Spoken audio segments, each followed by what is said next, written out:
Itu bukit kasih sayang. Allah mempertemukan Nabi Adam dan Siti Hawa di sini setelah dipisah kurang lebih 200 tahun. Umurnya nabi-nabi terdahulu itu ratusan tahun. Jadi selama 200 tahun dipisah dengan istrinya, bertemu di sini, kemudian berbulan madu di Muzdalifah. Bapak Ibu, ini Jabal Rahmah. Rasulullah, artinya bukit Muhammad, kasih sayang. Kenapa diberi nama bukit kasih sayang? Karena kasih sayang Allah di tanggal 9 Dzulhijjah diturunkan kepada semua makhluknya.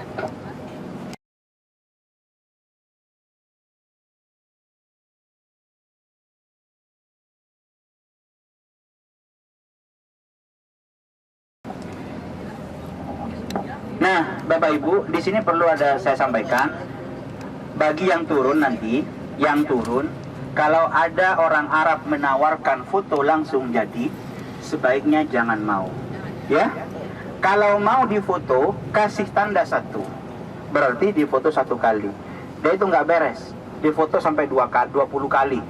Kadang dia sembarangan ngambil uang 500 ribu, sejuta, ada yang jamaah saya kena 1.400.000 cuma foto 5. Jadi jangan takut, pas turun nanti jangan mau, kalau dijepret jangan bayar, biarin dia maksa jangan bayar. Kalau ibu nggak mau difoto terus difoto, dipaksain mintain duit, ditakut-takuti haram, jangan mau, kasih tahu saya nanti. Pokoknya kalau mau foto langsung jadi dengan onta atau di Jabal Rahmah, kasih tanda 1, berarti satu kali foto. 1 kali foto itu 10 rial, jangan lebih, ya 10 rial, jangan lebih. Karena ini nggak banyak orang-orang Yaman di sini yang punya onta, kayaknya ada Satpol PP, makanya ontanya nggak ada ini. Nah, Bapak Ibu, di depan kita ini namanya Jabal Rahmah, tempat Allah mempertemukan Nabi Adam dan Siti Hawa. Di mana tempatnya? Wallahu a'lam. Kita tidak tahu apakah di Arafah atau di Jabal Rahmah. Tapi tugu itu tugu bukan tempat di mana Nabi Adam dan Siti Hawa dipertemukan. Karena ada jamaah yang banyak beranggapan Nabi Adam dan Siti Hawa dipertemukan di tugu itu, misalkan. Bukan. Tugu itu cuma ngasih tahu kita di sini Jabal Rahmah. Dan untuk jamaah yang mau naik, jangan lebih 20 menit. Ya, dekat, ada tangganya. Terus kalau sudah sampai di atas, ya, di atas itu di tugu banyak orang yang menyewakan spidol, 1 rial sekali tulis, katanya minta jodoh. Jangan, Nabi nggak pernah mengajarkan seperti itu. Tuh kasihan tuh tubuhnya sampai hitam ditulis. Banyak tuh yang nulis, nggak perlu. Apalagi sampai nulis misalkan Busro dengan Angelina Jolie. Contoh aja. Nggak perlu. Jadi nanti kalau mau turun, ya naik aja. Naiknya dari sebelah sana, Bu, ya, ke kiri. Naik dari sebelah sana. Terus turunnya diingat, turunnya di mana? Kita naik, turunnya dari sana juga. Jangan turun sebelah sana, jauh nanti. Nggak jadi tawaf nanti. Jadinya tawaf Jabal Rahmah nanti. Terus nanti sebelum naik bis, para jemaah ke toilet dulu. Nih sebelah kanan ada toilet, cat warna biru. Jemaah masuk ke sana, wudhu di sana karena kita mau umroh. Karena di Masjid Ji'ronah itu antrinya lama, makanya wudhu di sini saja. Ya, silakan turun. 20 menit, jangan lama-lama deh, supaya nggak panas nanti tawafnya. Sip. Kita sedang menuju apa nih? Jabal Rahmah, ya? Jabal Rahmah.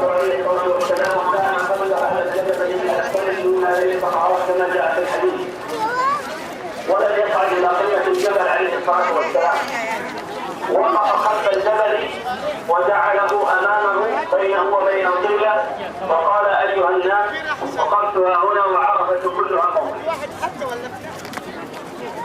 واما صعود الجبل فقد قال العلماء في جميع المذاهب عليهم رحمه الله انه لا علاقه له بالنسك لا بالحج ولا بالعمره، ليس بواجب ولا بسنه، فلا يستحق صعود الجبل.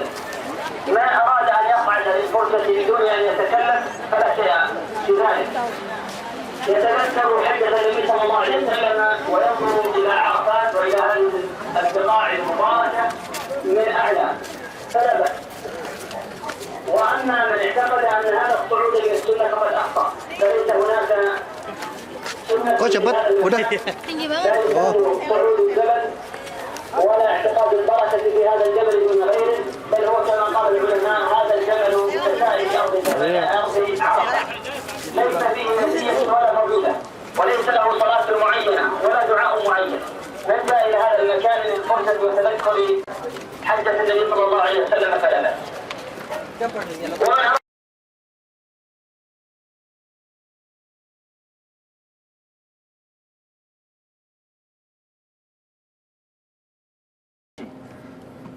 Kelihatan Bu, tubuh kecil tuh. Nah, di bawah istana. Itu istana, dua istana. Satu, terus di depan lagi sebelah kiri satu. Di atas bukit. Di bawah istana ada tugu kecil. Disitulah tempat Nabi Ibrahim membawa Nabi Ismail untuk disembelih di situ. Yang mana? Tuh, di tugu kecil. Oh itu. Bawah bukit. Nah.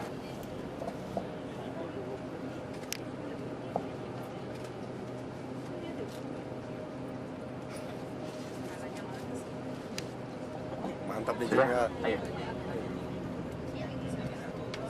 Ada dua istana di Bukit Mina. Istana Raja Abdullah, Istana Raja Fahad.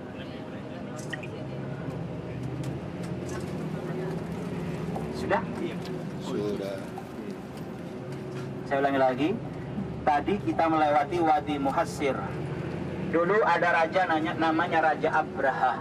Dia membuat gereja yang sangat besar di Son'a di Yaman untuk mengalih perhatian supaya perhatian orang Arab itu ke Yaman semua. Karena di Mekah setiap tahunnya itu walaupun sebelum Rasulullah diutus, sebelum Rasulullah lahir, di Mekah itu banyak orang haji, tapi hajinya berbeda dengan haji kita saat ini. Nah, untuk mengalih perhatian, maka Raja Abraha itu dari Son'a karena sangat kaya membuat gereja yang sangat besar di Son'a. Kemudian datang ke Mekah bersama pasukan bergajah untuk menghancurkan Ka'bah. Nah, di tempat tadi di Wadi Muhassir istirahat Raja Abraha bersama gajahnya, dan setelah itu mau berangkat menuju Mekah, mau berangkat menuju Ka'bah. Akan tetapi gajahnya ketika diarahkan ke arah Ka'bah nggak mau berjalan, duduk lagi. Kemudian Allah mengutus burung ababil untuk menghancurkan Raja Abraha bersama bala tentaranya, dan hancurnya seperti daun yang dimakan ulat. Hancurnya di sana. Bapak Ibu, saat ini kita berada di Mina. Mina adalah wajib haji. Menginap di sini mulai tanggal 11, 12, 13. Jadi kegiatan haji itu tanggal 9 wukuf, malam tanggal 10 menginap di Musdalifah, melewati tengah malam, kemudian melontar jumrah yang terakhir namanya jumrah Aqabah, malam tanggal 11, 12, 13 menginap di tempat ini, dan di sebelah kiri kita yang seperti mall itu, sebelah kiri itu namanya Jamarat, tempat melontar jumrah. Sebentar lagi Pak Supir berhenti.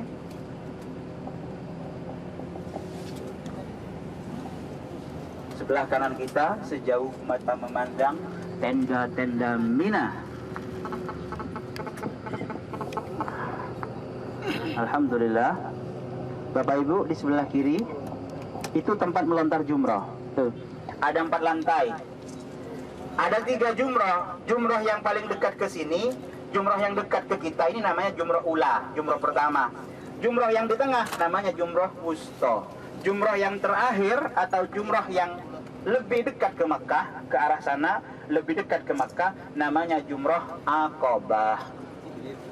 Di sini termasuk wajibnya haji.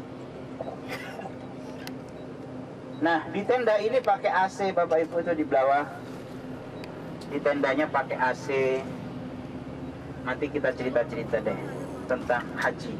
Sebelah kanan tuh ada di depan ada terowongan nomor 2. Terowongan nomor 2 tuh. Disitulah tragedi Mina. Terowongan Mina. Tuh, sebelah kanan.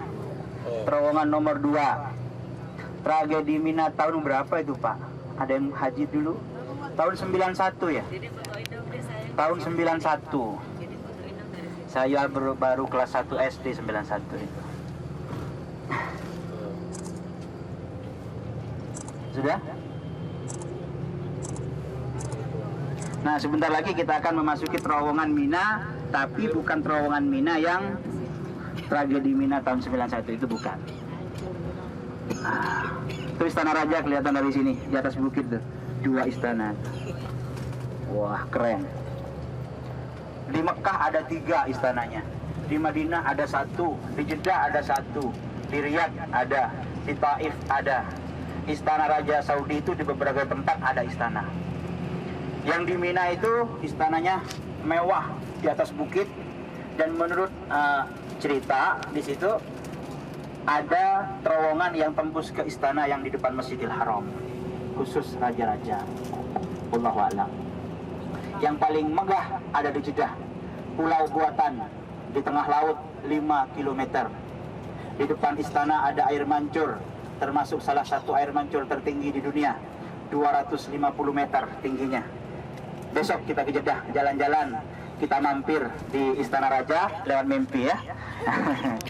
Karena kita tamu Allah bukan tamu raja, kita nginepnya di hotel aja. Di depan masjid nih, Bapak Ibu. Ini masih tenda Mina nih. Tenda Mina Muaisim untuk jamaah haji reguler Indonesia di sini. Masih banyak tuh di bawah bukit tuh. Reguler di sini. Kalau reguler Bapak Ibu untuk ke Mina, untuk melontar jumroh itu 3 kilo. Jadi berangkat ke tempat melontar jumroh tadi itu 3 kilo. Pulang 3 kilo berarti 6 kilo. Pulang pergi 6 kilo setiap hari. Tanggal 10 untuk melontar jumroh Aqabah 3 kilo, berangkat pulang 3 kilo, berarti 6 kilo. Tanggal 11 pulang pergi 6 kilo. Tanggal 12 pulang pergi 6 kilo. Tanggal 13 6 kilo lagi. Yang jalan kaki. Tapi di terowongan itu, di terowongan yang menuju tempat melontar jumroh kan panjang terowongannya itu. Ada eskalator. Jadi di tengah ada eskalator. Yang mau pakai eskalator yang lurus itu pakai eskalator. Yang sehat di pinggir jalan kaki. Tapi kalau saya itu sambil selonjoran ikut eskalator. Capek. Yang sakit bisa diwakilkan. Yang sepuh bisa diwakilkan kepada anaknya atau kepada ustadznya. Bapak Ibu, saya ulangi dari Masyairil Haram, tempat kita berziarah tadi. Jadi untuk haji itu, mulai kegiatan haji sunnahnya dari tanggal 8. Namanya tarwiyah, ya. Jadi tanggal 8, astagfirullahaladzim. Tanggal 8 jamaah haji itu berangkat menuju Mina dulu. Jadi bukan langsung ke Arafah, sunnahnya ke Mina dulu. Setelah sholat subuh di pagi tanggal 8 Dzulhijjah langsung ke Mina, ya. Kemudian menginap di Mina, sholat 5 waktu. Namanya tarwiyah itu sholat di Mina selama 5 waktu. Duhur, asar, maghrib, isya, subuh tanggal 9. Setelah sholat subuh tanggal 9 berangkat langsung ke Arafah. Nah, di Arafah menunggu sampai tergelincirnya matahari. Setelah tergelincirnya matahari, maka waktu wukuf sudah masuk. Di Arafah tidak ada kegiatan lain kecuali berdoa. Kata baginda Nabi, khairud du'a du'a'u yaumi Arafah. Sebaik-baik berdoa adalah berdoa di hari Arafah. Falau kana 'alaika mithlu ramlin 'alijin. Andaikan kau punya dosa sebanyak tumpukan pasir yang sangat tinggi. Au misla 'adadi qatril amtar, atau kau punya dosa sebanyak tetesan air hujan dari langit. Au misla 'adadi ayyamid dunya, atau kau punya dosa sebanyak hitungan hari semenjak Allah ciptakan langit dan bumi. Ghasalahullahu anka, Allah akan membersihkan dosa-dosamu di hari wukuf. Kemudian terbenam matahari, jamaah haji menuju Musdalifah, menginap di Musdalifah. Kemudian setelah pagi hari tanggal 10 langsung melontar jumroh Aqabah dan menginap di Mina selama 3 malam, selama 11, 12, 13. Itu yang afdal sampai 13. Sebetulnya tanggal 12 jamaah haji sudah boleh pulang. Namanya nafar awal. Kalau pulang tanggal 13 namanya nafar sani. Jamaah haji Indonesia kebanyakan ikut nafar awal. Kalau cuma dijelaskan, kalau nggak haji tetap nggak ngerti. Maka dari itu semua jamaah saya doakan semoga bisa berhaji, amin. Jangan cuma amin daftar juga ke Armina. Amin, amin, amin nggak daftar, berangkat juga. Iya, jadi amin daftar juga ke Salemba gitu, atau ke Pak Dwi ya, Tamu Allah dan tamu Rasulullah. Alhamdulillah kita sudah melewati Masyairil Haram. Perlu kita tanyakan, Masyairil Haram itu adalah tanda-tanda kebesaran agama Allah. Contohnya apa juga tanda-tanda kebesaran agama Allah? Safa dan Marwah. Bapak Ibu, kenapa Safa Marwah? Kalau kita pikirkan, apa sih indahnya Safa Marwah? Gersang, nggak ada indahnya sama sekali. Tapi kok kenapa Safa Marwah yang diabadikan oleh Allah Subhanahu wa Ta'ala? Bukan Gunung Bromo lebih indah, Gunung Himalaya lebih indah, Gunung Semeru lebih indah dibanding Safa Marwah. Kenapa? Karena disitulah tanda-tanda kebesaran agama Allah, perjuangan seorang perempuan lillahi ta'ala. Siti Hajar, ya, kalau kita melihat sejarah Nabi Ibrahim itu ada 3 ujian terbesar dalam hidupnya. Yang pertama ujian untuk Nabi Ibrahim, dibakar hidup-hidup. Taruhannya dibakar hidup-hidup. Ketika Nabi Ibrahim menghancurkan berhala-berhala, kemudian Nabi Ibrahim itu mau dibakar hidup-hidup oleh Raja Namrud. Sebelum Nabi Ibrahim dibakar, Bapak Ibu, ketika diangkat ke bara api, Nabi Ibrahim itu tidak ada jaminan selamat dari Allah. Nabi Ibrahim, udah nggak apa-apa kamu dibakar, tapi kamu pasti selamat. Nggak ada dari Allah. Nabi Ibrahim ketika diangkat ke bara api, nggak ada jaminan selamat dari Allah. Akan tetapi karena keyakinan yang kuat, maka Allah berkata kepada api, Qulna ya narukuni bardan wa salaman ala Ibrahim. Wahai api, jadilah engkau penyelamat kepada Ibrahim. Yang harusnya api membakar, ketika diperintahkan untuk dingin, jadi dingin api itu oleh Allah Subhanahu wa Ta'ala. Yang pertama, lolos. Yang kedua, Nabi Ibrahim itu beberapa tahun nggak punya anak, belasan tahun nggak punya anak. Kemudian setelah diberi rizki yang berupa anak oleh Allah Subhanahu wa Ta'ala, setelah anak itu menjadi lucu, ya, maka Allah memerintahkan untuk menyembelih anaknya. Pilihannya mana lebih cinta antara Allah atau anaknya. Yang kedua langsung dibawa oleh Nabi Ibrahim ke bukit tadi untuk disembelih. Karena sudah yakin bahwa ini perintah Allah. Anaknya ikhlas. Bahkan ada setan menggoda, Ismail, jangan mau. Idhab ya la'in, kata Ismail, pergi wahai laknat. Kurang ajar, kata setan. Bapaknya ikhlas, anaknya juga nggak kalah ikhlas. Yang mau disembelih ikhlas juga.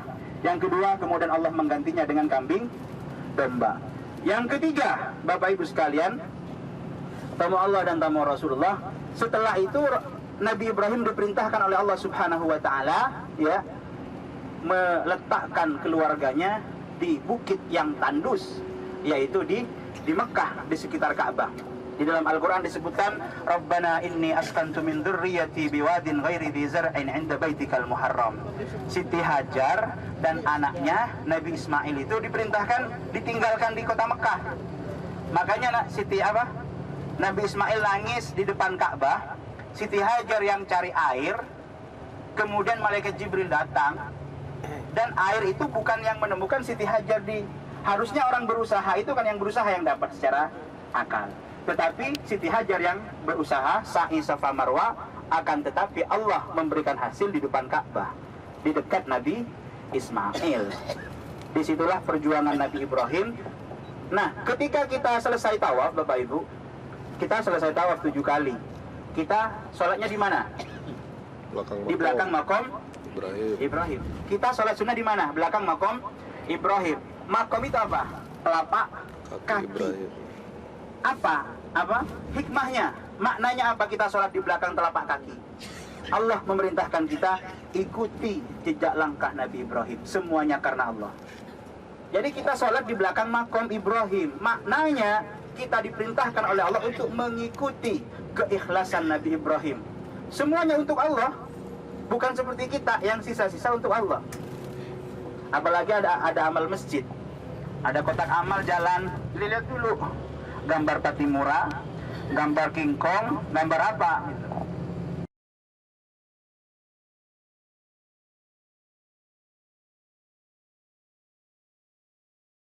Umur, panjang usianya, bukan nambah 70 jadi 170, bukan, tapi tetap terkubur innalillahi, tetapi namanya, kebaikannya, amal, ilmunya tetap bermanfaat untuk alam semesta.